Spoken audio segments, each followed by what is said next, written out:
Okay. I want to thank everyone for coming to the Center for Marxist Education today on a very nice July afternoon. Thankfully we have no festival outside today, so you can probably hear me much better than last month, which is good. So a few things before we start. I'm Doug Enaa Greene. I give the monthly Red History lecture series on various events, movements, people outside of your 3, 4, or 5 heads. So there will never be a lecture on Trotsky or Mao, whereas there will be lectures on individual Trotskys or Maoists. So that's it. A few points to make here is if I had a crystal ball, I probably would have changed the event schedule, considering the events yesterday in Greece. But next month, if you're interested, the next one will be on the Greek Civil War.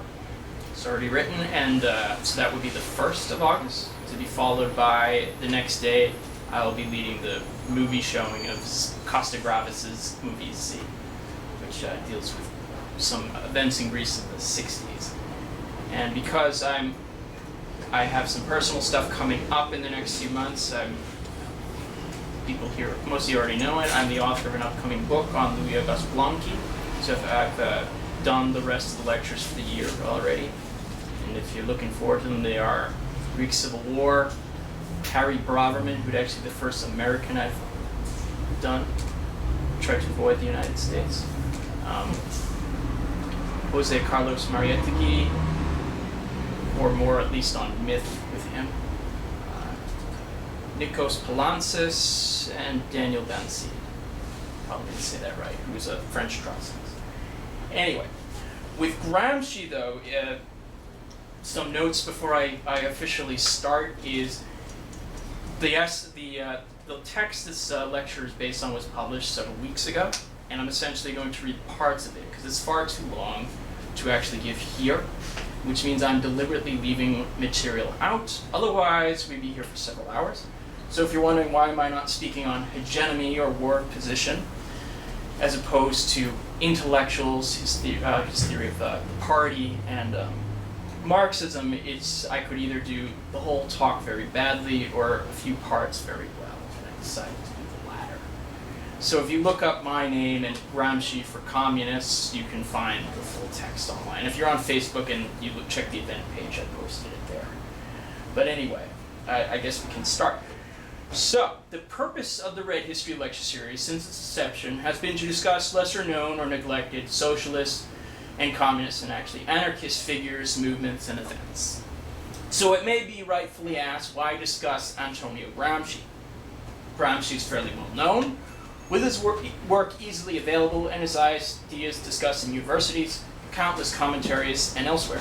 However, there is something potentially worse than obscurity and neglect, and that is to be misunderstood. Unfortunately, that is the fate which has befallen Gramsci. Gramsci has been claimed by academics who spin out the latest in needlessly difficult theory with no relation to revolution, Euro-communists, who need a left cover for their revisionism, ex-radicals who think Gramsci's war position means working within the Democratic Party, and cultural critics who sneer at any and all forms of Marxism. All this betrays the life and thought of Antonio Gramsci, who lived and died as a revolutionary communist. He was not writing for them, but for us, communists and the working class. And our purpose here is not to discuss the vast amount of commentary, a lot of it which is valuable, it is just by Marxists and non-Marxists on Gramsci's work. Others have ably done that. Rather, the purpose here is to present some of Gramsci's basic ideas and concepts from the whole of his work that communists can use in the revolutionary struggle. However, it's necessary to warn everybody that while this text is not comprehensive and is intended to be pedagogical and introductory, it still calls for sustained attention. There's no avoiding the fact that concepts, ideas, and explanations introduced here are complex and frequently require lengthy explanation. Certain concepts will be introduced, but their definitions will not be given later. And there's no getting around this difficulty. Theory is not something that one can necessarily get right away in the same way as instant gratification, which is the reigning idea of American consumerism. Study of the difficult ideas found in revolutionary theory is a protracted process that there is no way of avoiding. Some background on Gramsci. He was born in 1891 in Sicily to a rather lower, lower middle class family. He suffered an injury as a child which left him with a hunchback and permanently disabled. But he was exceptionally brilliant. He went to school in the mainland where he was a brilliant student dealing with linguistics. He also became involved in socialist politics, journalism for the Italian Socialist Party, and he joins a youth wing up in the Turin region, where he works closely with future communist leader Togliatti and Tasca, who the former would actually lead the Italian Communist Party after Gramsci's death. And during World War I, Gramsci, despite some initial hesitation, opposed the war, and he was involved in anti-war agitation, and after the war in the Factory Council movement from 1919 to 1920, the 2 red years, where he was an organizer, a journalist, and trying to theorize how the factory councils could potentially become the basis for revolutionary working class power in Italy. The factory council movements do not succeed in their efforts. The Italian Socialist Party is not a revolutionary party despite its protestations. It fails in that effort, and the rise of fascism accompanies this failure of the left, leading Gramsci and others, including southern Italian communists such as Bordega, to found the Italian Communist Party as a split from the socialists in 1921. Shortly thereafter, Mussolini takes power. The communists are essentially driven underground. There's various power shuffles within the Italian Socialist Party, Communist Party, eventually leading to Gramsci's assumption of power within 1923-24. And Gramsci, he's actually at one point he's elected as a member of parliament, where he supposedly has parliamentary immunity. But as Mussolini consolidates power, Gramsci is arrested in 1926. And more or less, he spends the rest of his life in jail. And the prison experience destroys his health, kills him by 1937, when he's in his late 40s. While in prison, though, Gramsci writes what is his most, technically it's not a work, it's the prison notebooks, as we've come to call it, which is several thousand pages of notes, commentary, and what have you, which is actually freely available.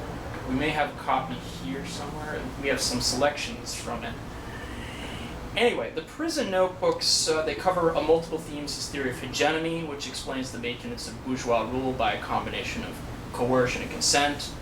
And according to Gramsci, the bourgeois does not rely merely on the armed apparatus of the state, but by using the various institutions of civil society. These institutions can be churches, traditional intellectuals, political parties, the media, etc. These institutions help to disseminate a certain worldview that becomes the common sense of the masses. The bourgeoisie's control of the institutions of civil society helps to create a ruling bloc to maintain control. In contrast, it is the task of the proletariat to create its own counter-hegemony through its own institutions in order to challenge capitalist rule. Gramsci shows that it is possible to explain capitalist rule in society without just saying that it uses only force, but that people consent to it. It's also important to make clear that he never denies the use of force by the capitalist class to maintain control. His work shows the multitude of ways that the superstructure influences the base, that helps to avoid theories of economic determinism. He discusses the formation of intellectuals, how the bourgeois state manages crises, and how revolutionaries can create a communist party or a modern prince based on his reading of Machiavelli, capable of building their own counter-hegemony by uniting and leading other oppressed classes and strata with their own vision in a war position to seize power. It's also, if you ever read the prison notebooks, and I suspect many of you here have, you know that they're never finished. He's writing, this is why I'm always frustrated when people can get mad about how difficult they are. He's writing in jail without access to adequate library. He's dying, and on the one hand, he's writing to avoid the censor. On the other hand, he's trying to come up with new words with inadequate language. So all of that must be kept in mind. And of course, it's never finished, so people can read and put it together in various ways. So we'll start with the modern prince. It's necessary to elaborate what Gramsci calls the modern prince, which is his term for the Communist Party. According to Gramsci, the modern prince would fulfill a similar function to Machiavelli's prince in a conjuncture by acting as the proclaimer and organizer of an intellectual and moral reform, which also means creating terrain for subsequent development of the national, popular, collective will towards the realization of its superior total form of modern civilization. Unless the modern prince is able to gain moral, intellectual, and political leadership over the oppressed masses before launching a war maneuver or the revolution, then they will fail. So what then is expected from modern prince? Gramsci believes that a communist party needs to be capable of investigating reality through the methods of Marxism, we'll talk on that later, in order to determine not just the relation of force between social classes and different political blocs, but to discover whether in a particular society there exist the necessary and sufficient conditions for its transformation. In order to understand the possibilities for social transformation, Gramsci believes it is necessary to analyze the three stages that occur in the development of political forces, or to make, in other words, an evaluation of the degree of homogeneity, self-awareness, and organization attained by the various social classes. The first stage Gramsci discusses is that of the economic corporate phase, which he defines as the collective interest of a particular group, such as merchants, lawyers, skilled workers, various, say, subsections within a class. Members of an economic corporate group organize to defend their particular interests, but they don't see the need for an organization encompassing other members of their class. So skilled workers against unskilled workers, you can see that. This is followed by the second level, where consciousness is reached of the solidarity of interests among all members of a social class, but still in the purely economic field. This can be seen in the development of trade unions and social democratic parties at the end of the 19th century, which claim to represent the interests of the working class. And with the second level, the class has to do with the state gaining equality, such as suffrage, winning parliamentary seats, and to pass reforms, but within the existing fundamental structures. And social democratic parties, while claiming to represent the interests of the working class, in many cases would look at other classes as a reactionary mass. They would try to deal with them. However, it is at the third level that is most relevant for our purposes here. Here, the class transcends the corporate limits of the purely economic class and can and must become the interests of other subordinate groups. Gramsci calls this a moment of catharsis when a new counter-hegemony or revolutionary force is formed. And he says, rather long quote, the term catharsis can be employed to indicate the passage from the purely economic or egotistical passional to the ethical political moment. That is the superior elaboration of the structure into superstructure in the minds of men. This also means the passage from objective to subjective and from necessity to freedom. Structure ceases to be an external force which crushes man, assimilates him to itself, and makes him passive, as in transformed into a means of freedom, an instrument to create a new ethico-political form and a source of new initiatives. To establish the cathartic moment becomes, therefore, it seems to me, the starting point for the philosophy of praxis, or Marxism. And the cathartic process coincides with the chain of syntheses which have resulted from the evolution of the dialectic, end quote. It is here that the importance of the party becomes paramount. At this level, the Communist Party must establish hegemony by leading not only the proletariat, but also allied and subordinate classes. Gramsci says in his 1926 work on the Southern Question that the proletariat can become the leading and dominant class to the extent it succeeds, creating a system of class alliances which allows it to mobilize the majority of the working population against capitalism and the bourgeois state. Before his imprisonment, Gramsci was determined to combat the narrow-minded economism of Italian workers that caused them to look upon with disdain and prejudice on the peasants of the South. This means that the working class cannot limit revolutionary struggle to its own particular interests, although that was necessary, but had to win the trust and allegiance of others. This lesson of Gramsci, that it is vital for the proletariat to become the leading force in a revolutionary class alliance of oppressed and exploited, has been proven time and time again in the experience of revolutions, whether Russia, China, Cuba, Vietnam, Nicaragua, Yugoslavia, etc. Furthermore, Gramsci's championing for the necessity of workers and communists to take up the struggles of all those afflicted by oppression in the manner of Lenin's Tribune of the Peoples was a distinguished communist leadership. Rather, those Marxists who see solely the fight of workers, often defined narrowly as straight men, while saying that other struggles are divisive, such as national pressures and sexism, racism, etc., not only cannot understand how to develop a strategy of liberation, but they're not even revolutionaries, despite their words to the contrary. And as part of the third level, Gramsci also identifies the military and the politico-military, the war of maneuver of the revolution. And these two, Gramsci understood that the political military needs to be in charge, as Mao would have said, put politics in command, and for the gun, or the party to command the gun. Passing through these stages, Gramsci reminds us, is necessary for subordinate clashes to establish hegemony. There's a dialectical mediation between all these stages. And as we've talked about earlier in the essay, it is not economic events by themselves that will automatically bring about socialism. Rupture of the equilibrium of forces did not occur as a result of direct mechanical clauses, but rather by conscious political intervention. So a crisis happens, stock market crashes, there is not going to be some automatic revolutionary upsurge that will bring you victory. It takes conscious political intervention. Gramsci considered such deterministic views of the relation between economic crisis and political action, a heritage of the Second International, to be detrimental to the development of revolutionary politics.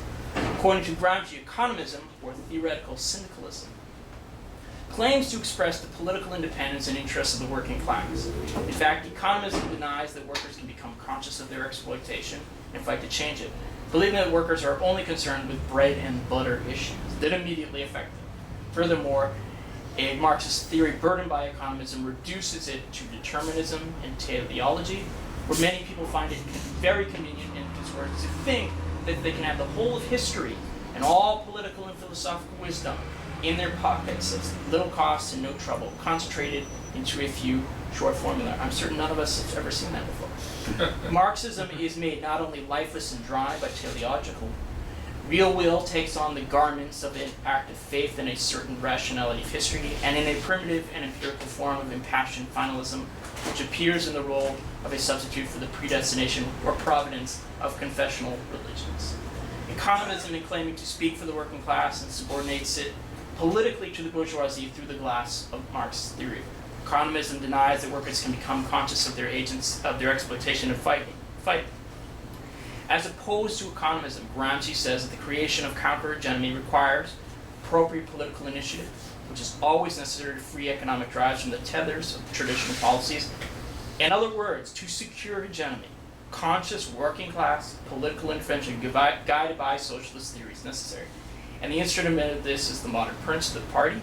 As Gramsci emphasizes, the decisive element in every situation is the permanently organized and long-prepared force which can be put into the field when it is judged that a situation is favorable, and it can be favorable only so long as such a force exists and is full of fighting spirit.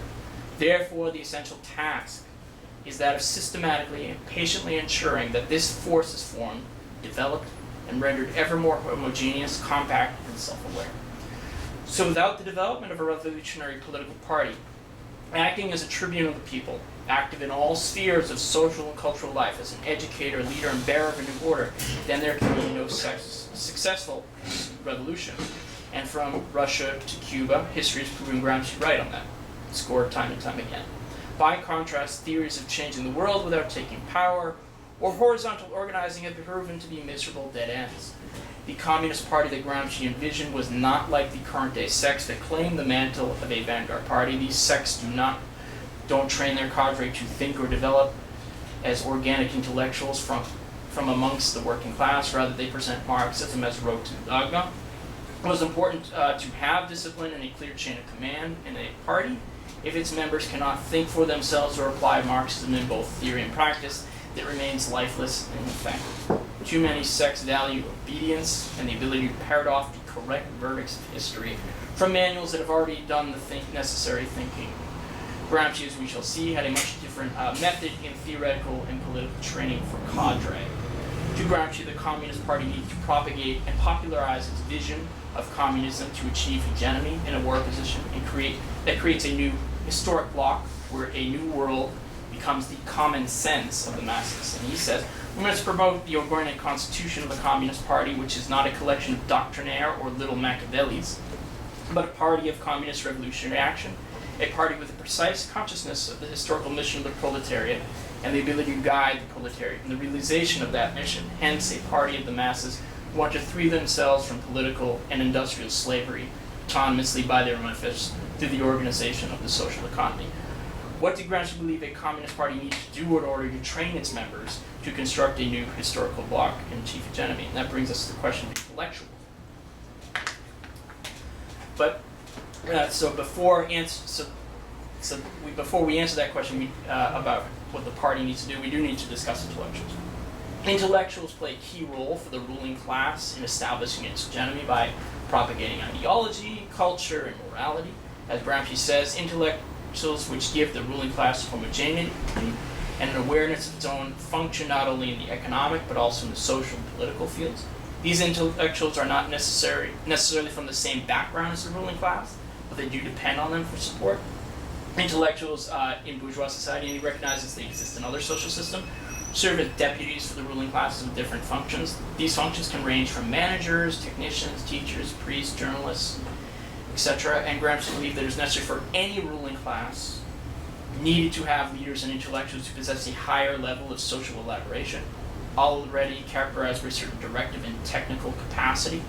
You must have a certain technical capacity not only in the limited sphere of his activity and initiative, but in other spheres as well, at least in those which are closest to economic production. Furthermore, intellectuals also serve the important role as intermediaries who can carry out the directives of the ruling class and propagate the dominant ideology to ensure hegemony. Gramsci divides intellectuals into two groups. First are traditional intellectuals who are tied to previous social formations and decaying classes, which seem indeed to represent a historical continuity interrupted by the most complicated and radical changes in political and social forms, but who may also attach themselves to another rising class. And depending on their class allegiance, traditional intellectuals can play a conservative or a revolutionary role. Gramsci identified traditional intellectuals in the Italian South as priests who were tied to landlords, provincial in their outlook, opposed to socialism, and any attack on the traditional order. But they did serve as intermediate between the state and the peasantry, reinforcing the dominant hegemony.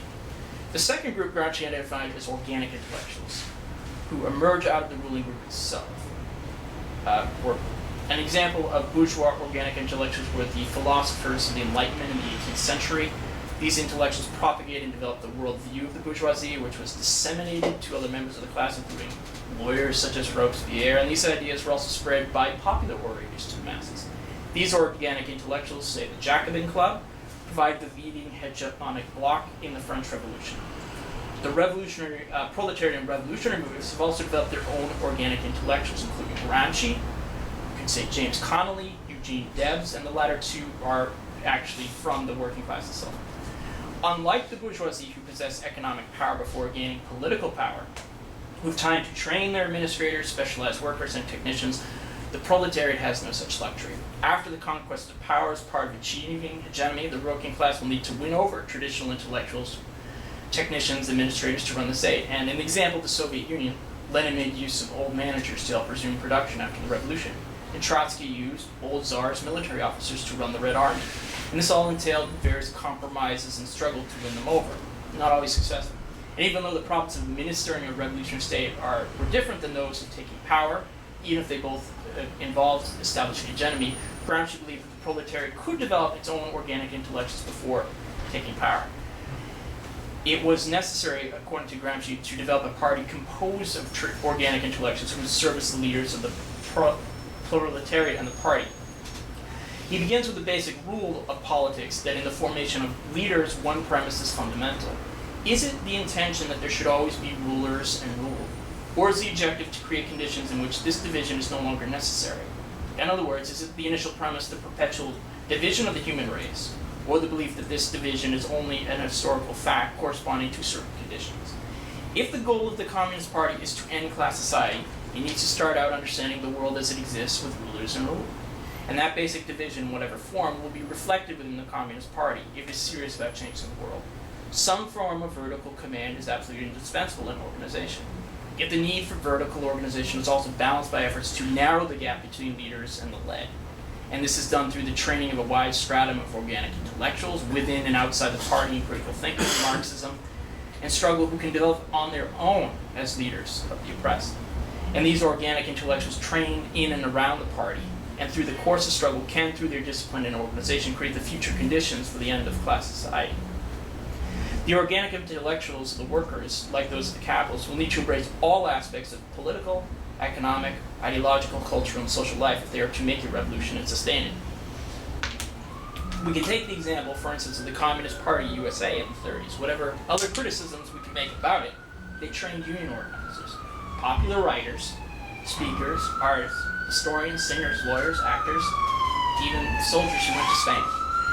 The CP's organic intellectuals not only helped to maintain the party as a cohesive and disciplined organization, or gain a myriad of mass movements, but also extended the party's reach far, far beyond its ranks. Another example would be that of the Communist Party of China in the 1930s and 40s. The Chinese party not only had political cadre and underground union organizers, but military commanders, cultural workers, and government administrators for, say, liberated zones in Yunnan. This experience of administrating and managing an economy in the liberated zones before taking power greatly assisted the Communist Party's transition to become a new ruling governmental party, since it had its own developed cadre who were able to establish a new state, even though they still tried to win over traditional intellectuals. By contrast, the Bolshevik Party did not possess many cadre who were trained as administrators, military leaders, or diplomats, or officials before taking power, which meant they had to make a number of compromises to maintain hegemony. Any new class that comes to power will have to make use of the material left behind by the old society, including its intellectuals, to create a new functioning order. Reliance on traditional intellectuals and social groups can, of course, create problems for a new state, since they may resist the rule of a new class in its efforts to change society. And just look at the czarist officers used to create the Red Army. And the only way to lessen dependence on traditional intellectuals, according to Gramsci, is for the working class to develop its own intellectuals. And as he says, one of the most important characteristics of any group that is developing towards dominance is its struggle to assimilate and to conquer ideologically the traditional intellectuals. But this assimilation and conquest is made quicker and more efficacious the more the group in question succeeds in simultaneously elaborating its own organic intellectuals. End quote. Closely related is the imperative for organic intellectuals who emerge from the working class to popularize a revolutionary ideology among the masses and to raise their intellectual level and to combat the common sense of bourgeois ideology. Whereas no pure philosophy or ideology, but rather various philosophies or conceptions of the world that exist, and one always makes a choice between them. And these various philosophies are often absorbed by ordinary people in fragmentary and contradictory ways. For example, think of the worker who supports union rights for all, but as opposed to immigrants and supports the Republican Party in order to protect family values. A poor person may believe that their poverty is actually their fault because they are a sinner or lazy. I could come up with a million examples. These disconnected and opposed ideas contribute to people refusing to question or challenge their oppression or capitalism, but accept them all as natural. After all, to them, the current society and its values is just common sense. Gramsci defines common sense as a conception which, even in the brain of one individual, is fragmentary, incoherent, and inconsequential in conformity with the social and cultural position of those masses whose philosophy it is. Of course, it is important to note that common sense is not necessarily a coherent or rational view of the world. Common sense can accept all kinds of myths as normal and accepted truths, such as blacks are lazy, America is the greatest nation in the world, evolution is false because the Bible tells me so, our leaders are looking out for us, etc. And these conceptions of the world are mixing with other elements as well, some of which may be progressive or contain seeds of socialist or communist consciousness.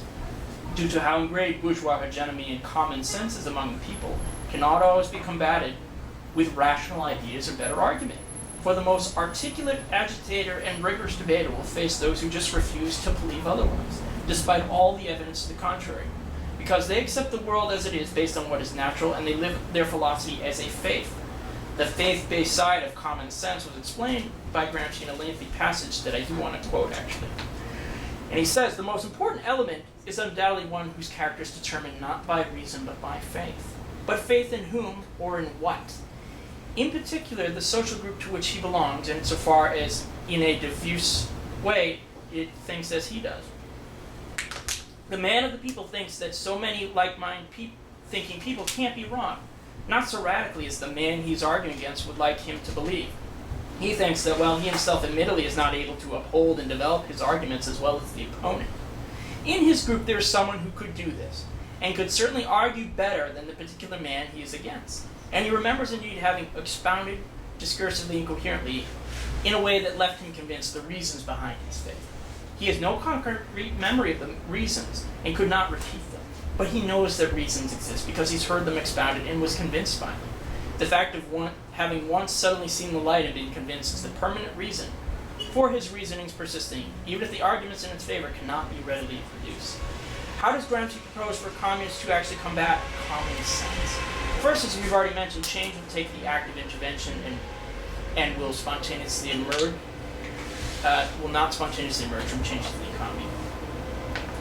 The organic intellectuals who emerge from the people need to actually remain connected with them in order to raise their intellectual level by using two methods. One, never tire of repeating its own arguments, although with different forms. Repetition is the best didactic means for working on the popular mentality, so you can't just make the argument against capitalism once. Repeat it again and again and again. Two, to work incessantly to raise the intellectual of ever-growing strata of the populace. In other words, to give a personality to the amorphous mass element. This means working to produce elites of intellectuals of a new type which arise directly out of the masses, but remain in contact with them to become, as it were, the whalebone and the corset. And this means that communism, if it is to be revolutionary, must become not the guarded theory of a small sect, but the common sense and the faith of millions. And this has been the common practice of socialists and communists who have made revolutions throughout history. Classes organized by a party or union on any... the examples can be, to raise the intellectual level, classes that have been organized by a party or union on any number of topics. Cheap pamphlets to explain complex ideas, literacy campaigns using revolutionary language and imagery, proletarian literature, songs, slogans, cartoons, plays, big character posters in the Chinese Cultural Revolution, and so on. And that is how revolutionary theory is spread beyond intellectual and party circles, to reach the masses where it becomes the common sense to them, in a mass movement of intellectual, moral, and more reform to change the world. And now we'll move on to the philosophy of praxis, where many of the elements of Gramsci's renewal of Marxism, or the philosophy of practice, we've already discussed, or have been touched on in this essay. He rejects determinism, teleology. He has a very open view of history, a grasp of strategy, the activist role of the party, hegemony, the function of intellectuals, etc. And along with actually many of his contemporaries, such as Lenin, Lukács, Trotsky, Korsch, Mariátegui, Rosa Luxemburg, Heinrich Grossman, go down the list. Gramsci is one of those who sought to restore the dynamism of Marxist theory and practice after the betrayal of social democrats in 1914 and the success of the Russian Revolution. And in contrast to many socialists and communists, Gramsci conceived of Marxism as a living philosophy and a research project which could understand the contradictory nature of the masses' common sense and nurture its positive elements toward a higher conception of the world. He saw Marxism as the philosophy of practice where both theory and practice were linked with the mission of changing the world. Gramsci's philosophy of practice therefore finds itself diametrically opposed to the contemporary fashions of academic Marxism, which divorce theory and practice. I should add there's a difference between academic Marxism and being a Marxist in academia.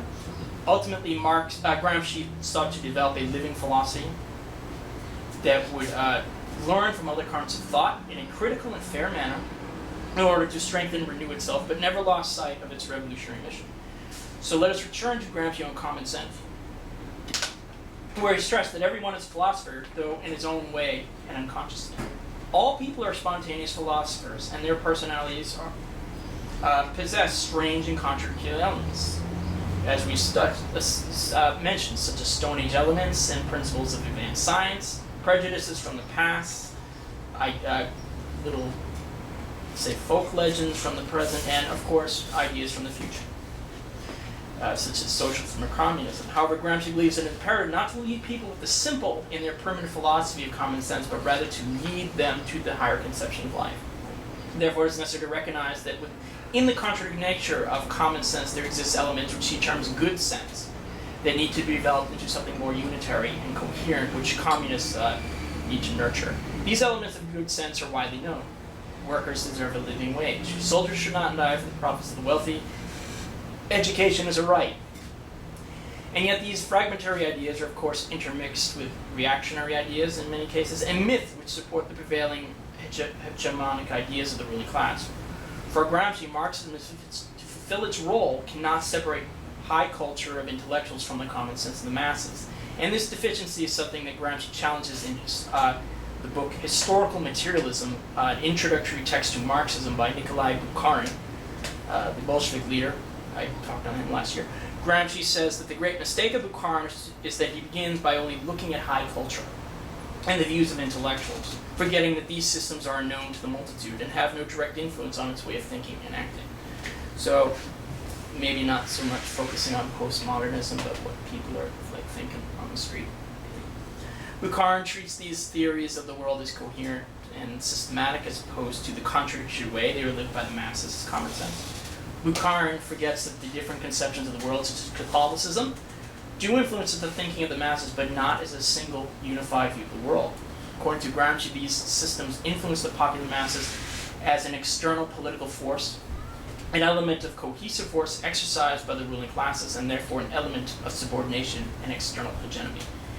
And when engaging with the hegemonic ideas such as Catholicism, it's necessary to recognize it contains in reality a multiplicity of distinct and often contradictory religions, which experience differently depending on one's class, or whether they are in the countryside or the city. And while Gramsci never once denies the need for Marxism to engage in polemics with traditional philosophies, he also emphasizes that the starting point must always be that common sense, which is the spontaneous philosophy of the multitude, and which has to be made ideologically coherent. The task of Marxist philosophy, then, is to interrogate common sense, finding those elements of good sense that are pregnant with a new conception of the world.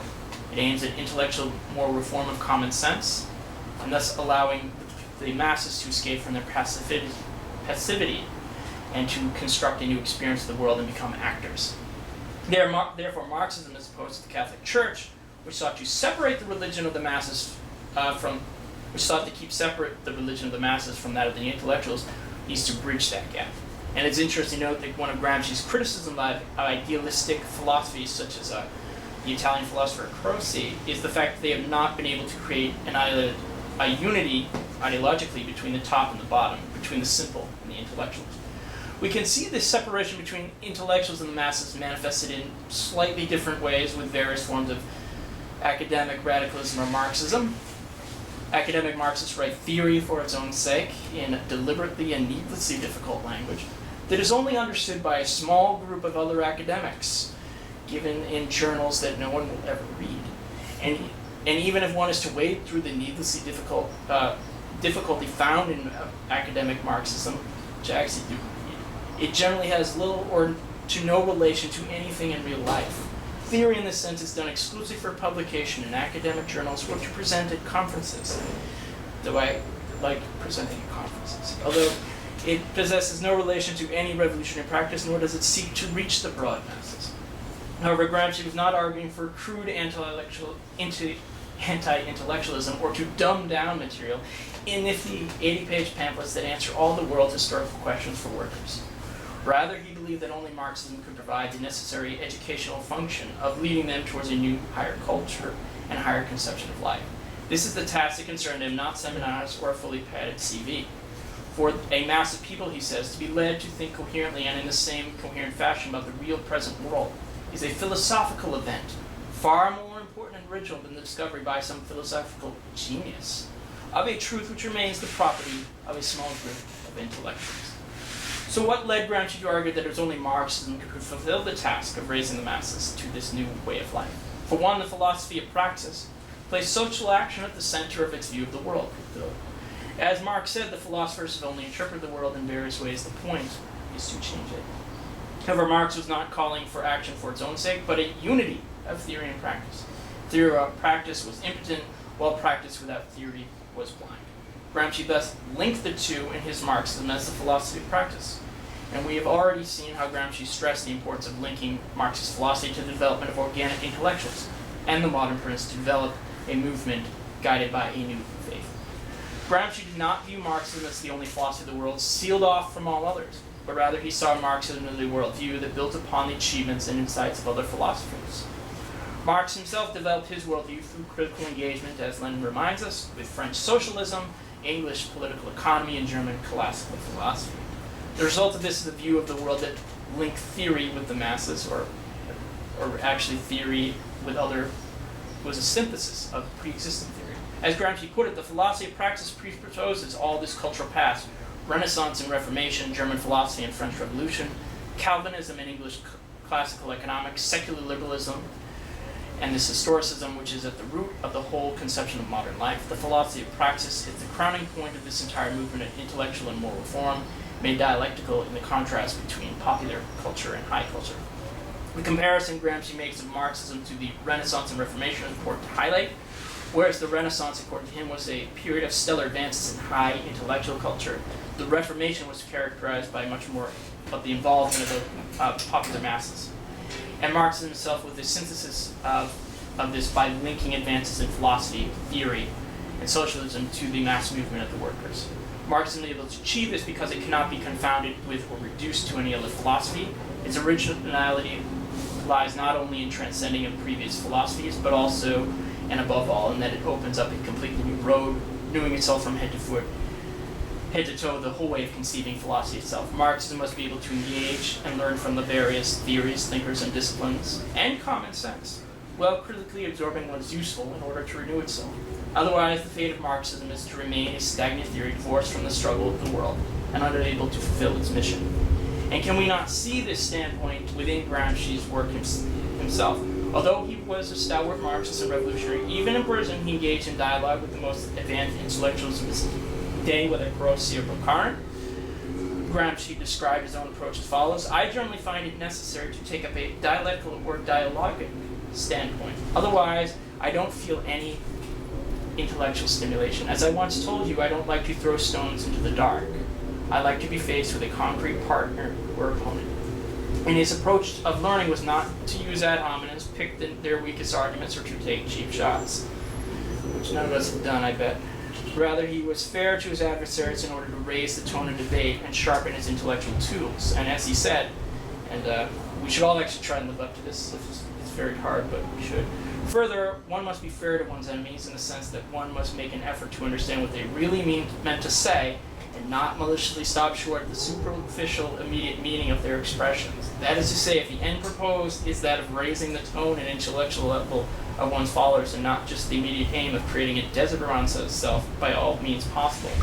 The point of view to be adopted is this: one supporter must discuss and uphold his own point of view in debate with capable and intelligent opponents, and not just with clumsy, untrained people who are convinced by authority or by emotion. End quote. The approach of Gramsci to debate and learning is something sadly lacking on the contemporary far left. Surprise. Too often, theories are attacked for superficial reasons, such as the foolish comments that one adherent utters as opposed to looking at their content. Or positions are attributed to a thinker in order to score some very cheap points. Well, the debate is lowered to mudslinging and personal insults, and perhaps most curious of all, there are masses of Maoists, Trotskyists, anti-revisionist anarchists, and others who see fit to criticize their rivals without ever investigating anything they actually said. And this is all, of course, utterly foreign to how Marxists such as Gramsci believe learning in constructive debate is to be constructed. The purpose of learning from others and absorbing their key insights with approach as follows by Gramsci. The purpose of the synthesis must be to criticize the problems, to demonstrate the real value, if any, and the significance they have had as superseded links of an intellectual chain, and determine what the new contemporary problems are, and how the old problems should now be analyzed. All this renewal and revitalization of Marxist theory led Gramsci to society and humanity is never fixed, but always in motion. Human beings are not just part of the natural world, nor are they doomed to remain at its mercy. Our fate is not to be passively accepted, but through the tools of a living to overcome. And he says the basic innovation introduced by the philosophy of praxis into the science of politics and history is the demonstration that there is no abstract human nature, fixed and immutable, but that human nature is the totality of historically determined social relations. Hence, an historical fact which can, within certain limits, be ascertained with the methods of criticism. And in conclusion, the work of Gramsci's life was to sharpen the tools of communist theory and practice for the struggles ahead. Whether in the factory councils of Turin or in Mussolini's prison, the goal of Gramsci remained the same, working towards the socialist revolution. It does the greatest dishonor to reduce him to a great commentator on cultural studies, locked away in academia, or to twist him into an advocate for reformist policies. To do so is to betray the heart of his thought and his mission in life. And his task remains ours, to renew Marxist theory in both theory and practice for the future. As the motto of his paper once declared, study because we'll need all your intelligence, agitate because we'll need all your enthusiasm, and organize because we'll need all your strength.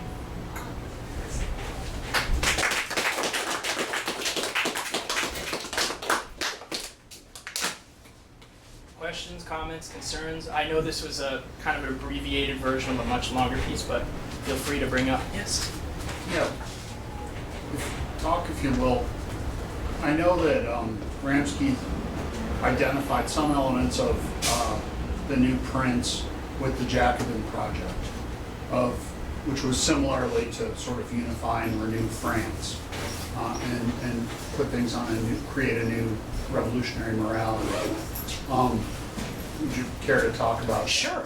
Well, the Jacobins, if we look at the Jacobin Club, it was composed of a lot of these lawyers, these bourgeois, but the thing was they were never just limited to that. They had their own popular orators, they had commissars within the French revolutionary armies, and when they took power on the basis of like the popular masses within, say, Paris and in various of the provinces as well. So they were constructing a broad movement around themselves. They gave the peasants land. Peasants supported them to a large extent. A lot of the urban poor could suddenly have affordable bread, which had not been done before. So they fused themselves essentially with others. They also tried to create, essentially, like they tried to replace at various points Catholicism with, like, say, the cult of the Supreme Being, new revolutionary festivals. They were trying to, Robespierre, if you read his speeches, is all about, promotion of virtue, Republican virtue, love for the homeland, which should guide people. And this was seen as beyond, say, the narrow confines of the bourgeoisie. And in a sense, in order for the Jacobins to carry out their mission, which is kind of the contradictions of their project, is they created the rudiments of a planned economy. They violated a lot of these free market principles which other parties or groups in France had espoused. And that, once the war had been won, they lost power, essentially. But they were able to fuse, they were not just a bourgeois project, but a very popular project. And it's no accident that modern communism, such as Gracchus Babeuf, developed out of Jacobinism. There's as much continuity as discontinuity there.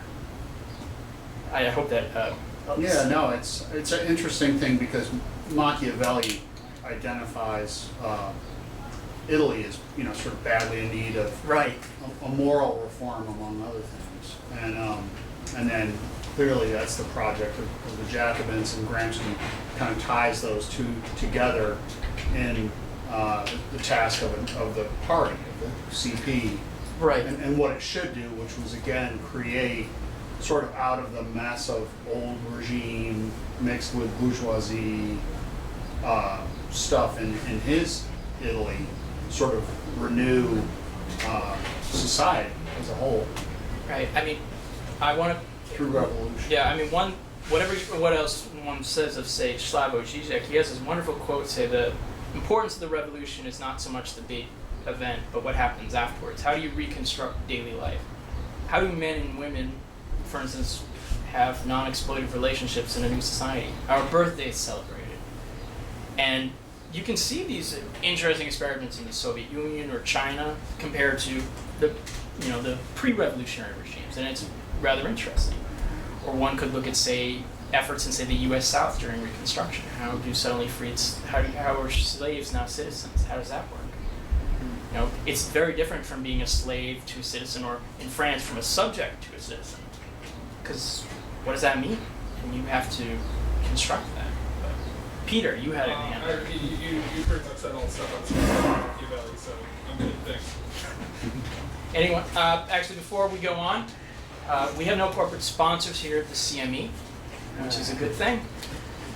So if you want, I'm going to pass around the collection plates or the bin, and if you also want to sign up on the email list, I'm going to pass that around too, and feel free to like us on Facebook, like my own page on Facebook too. So I'm just going to give that to you.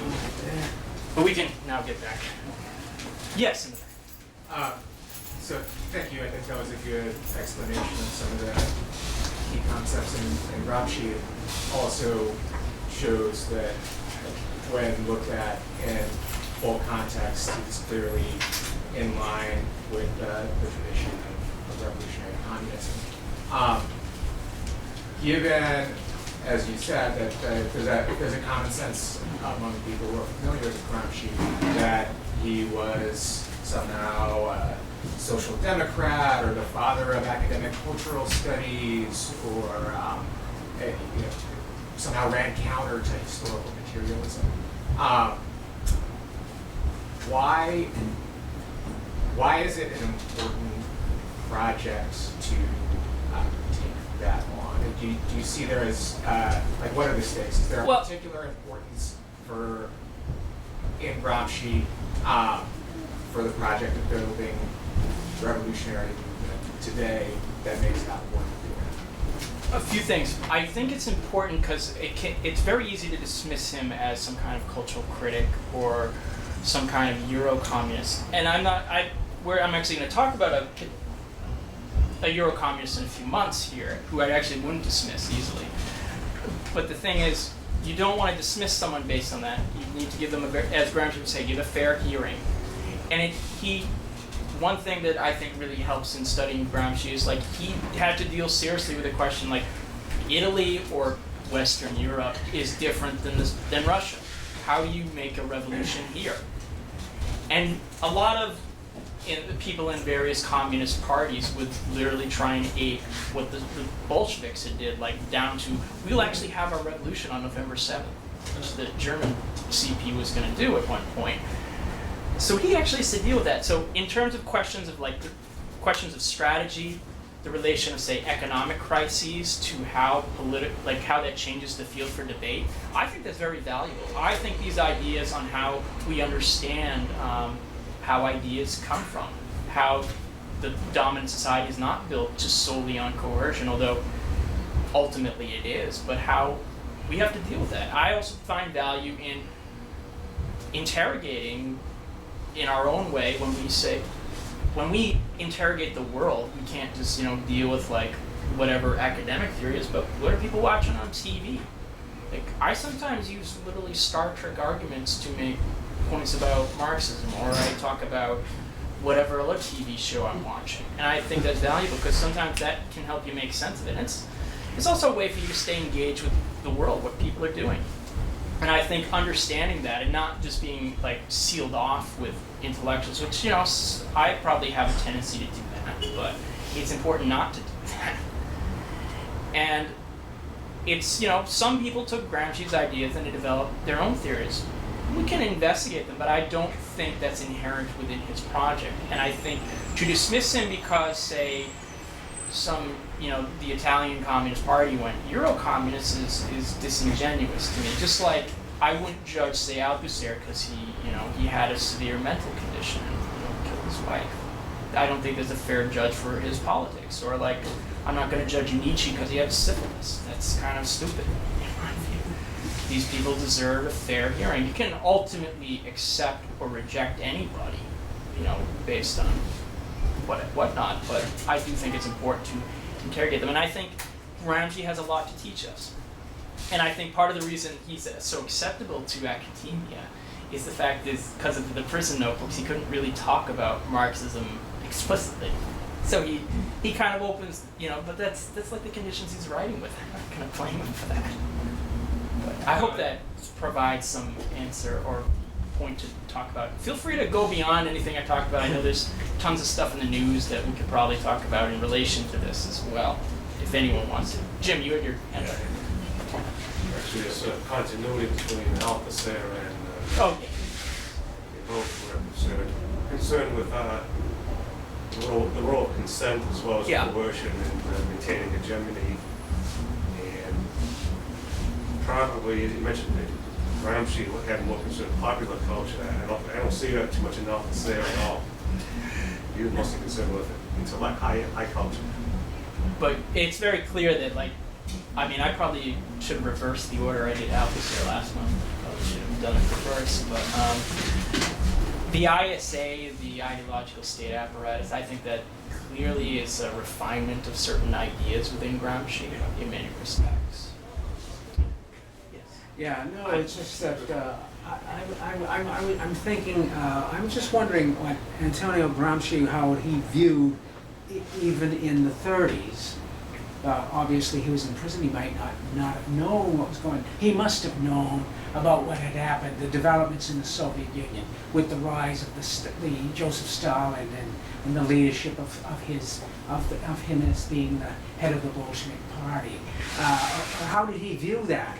How did he feel that? Was betrayal, or was that? There's a ton to say on this. Yes. At one point in my life, I was very greatly concerned with the relation of various figures to the Trotsky-Stalin dispute, to put it very mildly. Yeah.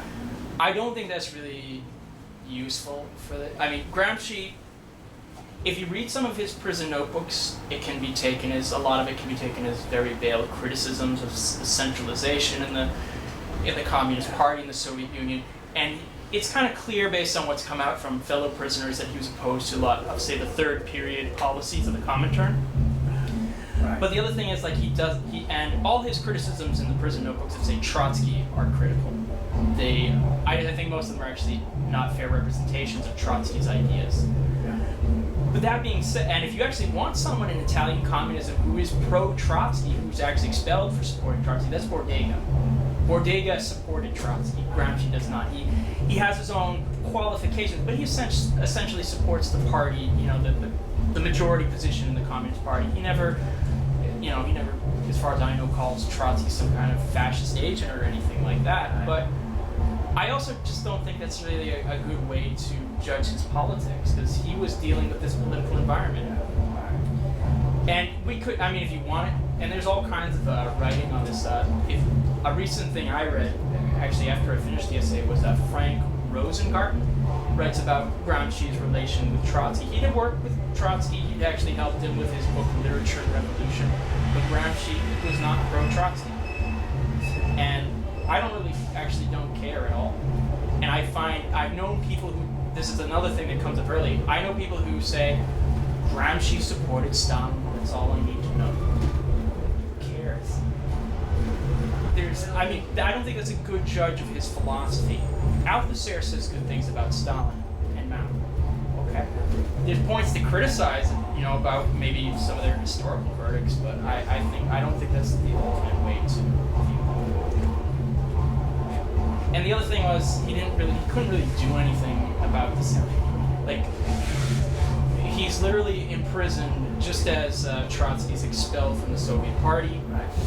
He's kind of out of the way for the next 11 years. So, but he does criticize Soviet or Comintern policy, of social fascism, if you want that. He is critical of that, and this could be, if you want one interpretation of the prison notebooks, is how not to do that.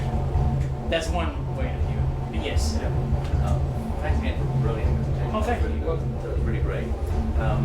And as a sort of democratic interest, Oh, that's fine. Go ahead. I just wanted to push back a bit on the reformist interpretation of Gramsci, because I think that you're right that Gramsci definitely regarded himself as Leninist, and a lot of his ideas basically particularly around hegemony and basically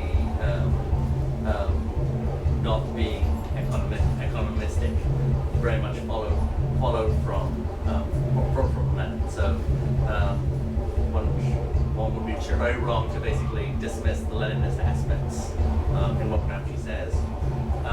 At the same time, there's a critique when he's critiquing Trotsky in his notebooks.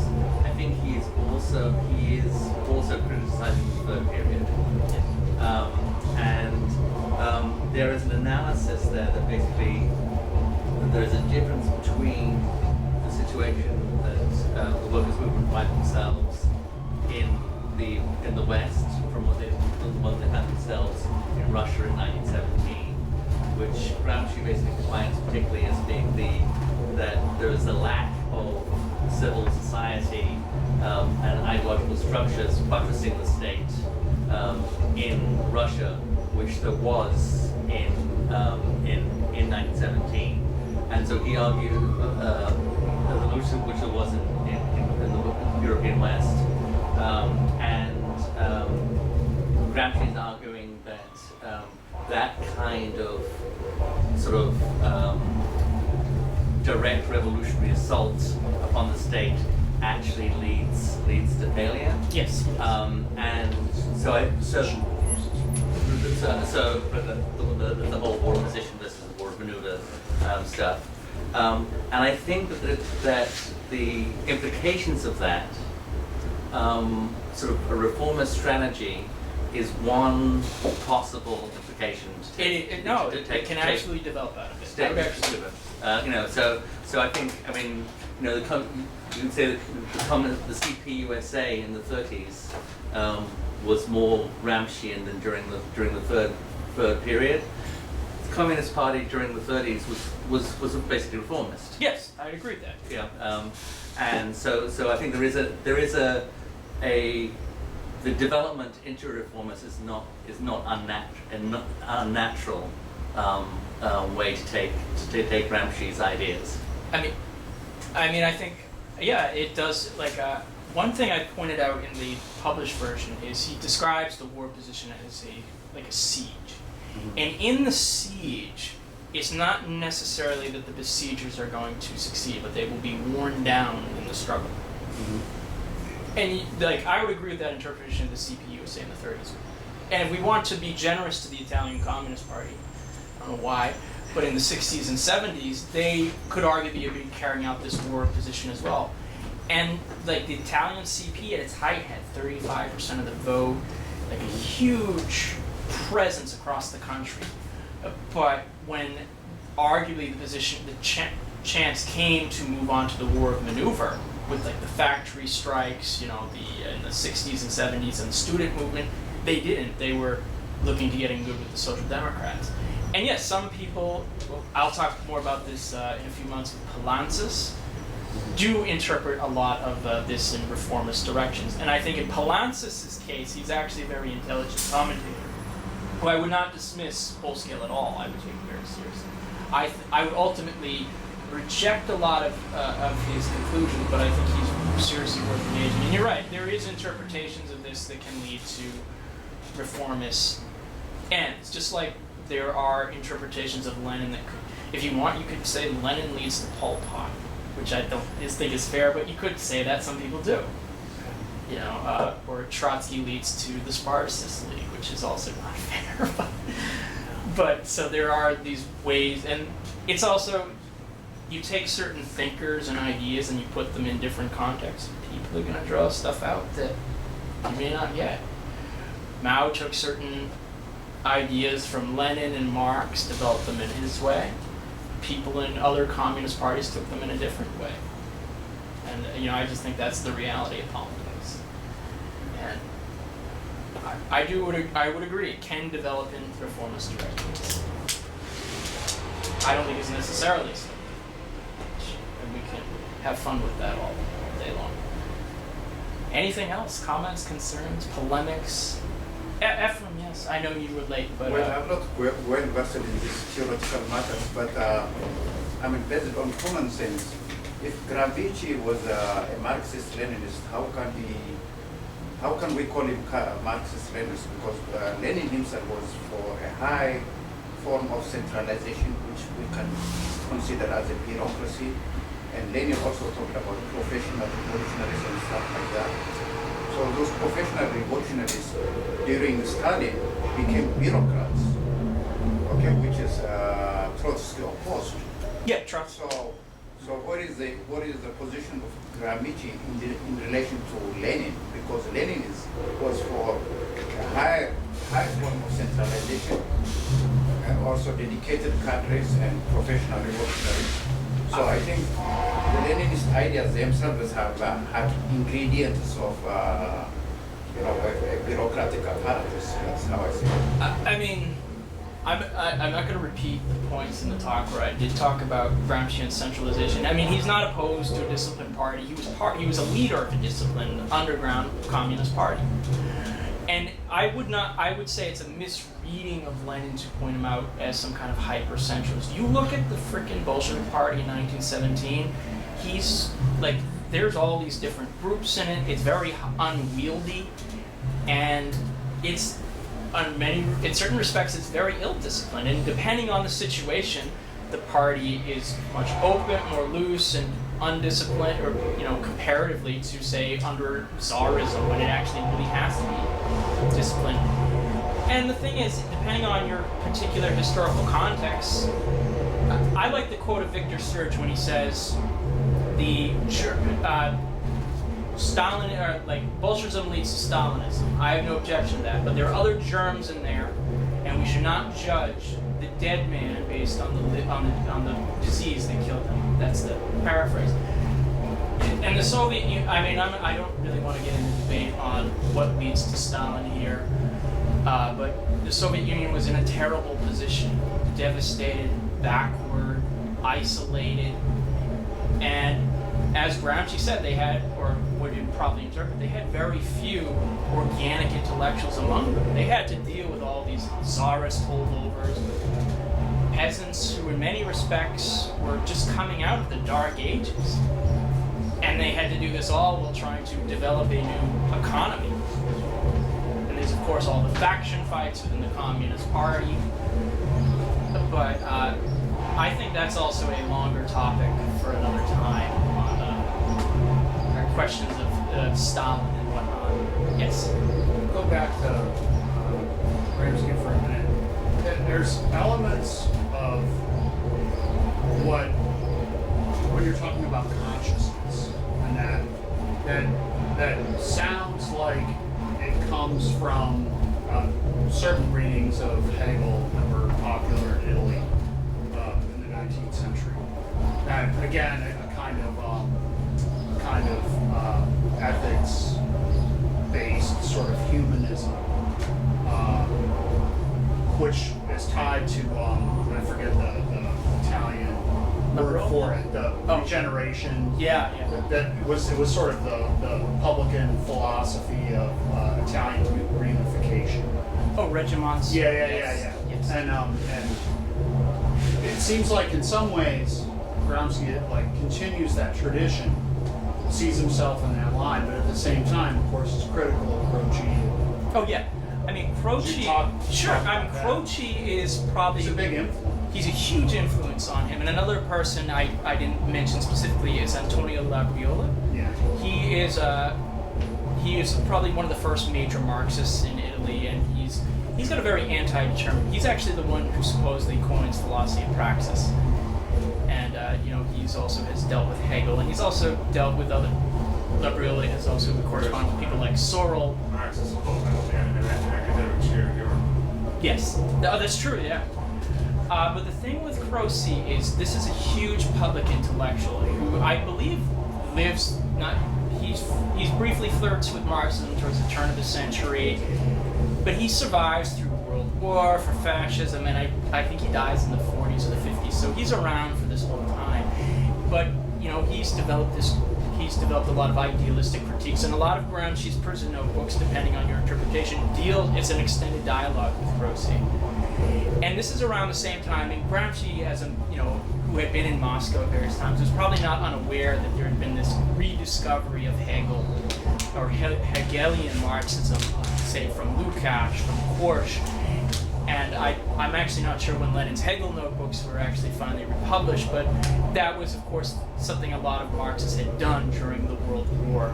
They went back to their roots. And Gramsci was very much in that tradition, because he had, of course, read like Gramsci and Labriola. And actually, I don't talk about it too much in this essay, but he does see the Regimenzo as incomplete. He does see that, because remember, he grew up on Sardinia, and his early life, he hated the mainlanders. He saw his island as like a colony, and he saw the Southerners as also oppressed. And the Regimenzo had essentially I'm going to kind of bastardize this, but it had a very weak Jacobin element. It had it had this progressive force that really had no connection to the people, was not bringing this intellectual and moral reform. It was very much focused on the North. And this, in his view, this infected the socialist and communist movements as well. He talks about Garibaldi and the Garibaldi movement. Yeah. But what was his specific take on that? Because that tries to kind of be an actual popular revolutionary movement in the South. And actually does kind of defeat the monarchists the monarchist government in the Kingdom of Two Sicilies. I mean, on one sense, like they subordinate themselves to other forces Yeah. who, even though a lot of these forces had been initially Republican, the monarchy in Italy exists till like 1946. I believe. Yeah, the liberal. So Gramsci saw part of the task of the socialist and communist movements to complete the Risorgimento. Right. And that, of course, that's like why he's saying, like, you need to take up the struggle of the peasants. And to their credit, actually, the Italian communists, especially after the war, they had a huge base in the South. Yeah. Like, they did a lot of peasant organizing. Fought with the mafia. Yeah, they fought with the mafia. So the red shirts were sacrificed. Yeah. That's what you're saying. And which is why, like, if you read the prison notebooks, the red shirts or the Italian Risorgimento is compared unfavorably to the Jacobins. There's also a little bit of Star Trek joke there. Yeah, that's true. I got that. But yes. This is my last question. After so many revolutions, like the Russian Revolution, the Korean Revolution, the Chinese Revolution, the struggle of the people of Vietnam, Laos, and Cambodia, the American ordinary working class, they are all exposed, to the struggles going on in those countries. And to some extent, because America is an industrialized country, I think the working class can read and understand, Yes. appreciate or criticize, the revolutions in those countries. But after so many decades, we don't see any influence of Marxism, Leninism, especially among the industrial proletariat and the ordinary American masses. So what is the source of this problem? What do you got? First of all, I think Like FLCIO is directly ordered by the State Department, and there is not even Cold War anymore. I mean, Their attitude towards socialism is very negative. in general, yes, but we should also recognize the AFL-CIO has at most, a little less than 10% of union workers are like less than 10% or around that. So most workers are not even in unions, public or private. And we should also remember there's immigrant populations in the United States from, say, South America, from the Middle East, who have connections to a lot of these struggles. And throughout history, we can look at the interactions between, say, the Black Panthers in China, the Black Panthers in Cuba or Algeria, or the Seattle General Strike in 1919, which was in solidarity with the Bolshevik Revolution. Or say, some of these examples are not well thought out, but Asian Americans who took inspiration from Chinese Red Guards. And we can look at these examples. So there have been undercurrents, and this, as a participant in Occupy was inspired by a lot of the movements in Europe and the Middle East against austerity. So we see that, and it's also like, I think this is a very short answer, which we know the contradictions are there of exploitation, oppression, and so on. We really know that, and I'm all for, of course, building a revolutionary party and all of that. And I think sometimes, you look around, it's like, well, why hasn't anything happened? Why hasn't anything exploded? But I think a lot of these struggles, they will explode in very unexpected and surprising ways. Ferguson, Baltimore, Occupy, you can go down the list. And I think I always turn to a quote of Blanqui, who said, if we were to judge by the current situation, communism is not exactly knocking on the door, but nothing is so deceptive as the current situation because nothing is so changeable. Because things can change very quickly. As Lenin said, there are decades where nothing happens and there are weeks where decades happen. So, it's also incumbent upon us to reach out there and to become those organic intellectuals, to reach people, to be engaged with the struggles in the world, while trying to, keeping our feet grounded, but our eyes on the prize. This is, of course, a much longer topic, and I probably do not have all the answers surprised, but there you go. Does anyone else have any comments, questions? Before I wrap it up, next month, Greek Civil War followed by Z the next day. But thank you all for coming. I hope it was enjoyable and educational.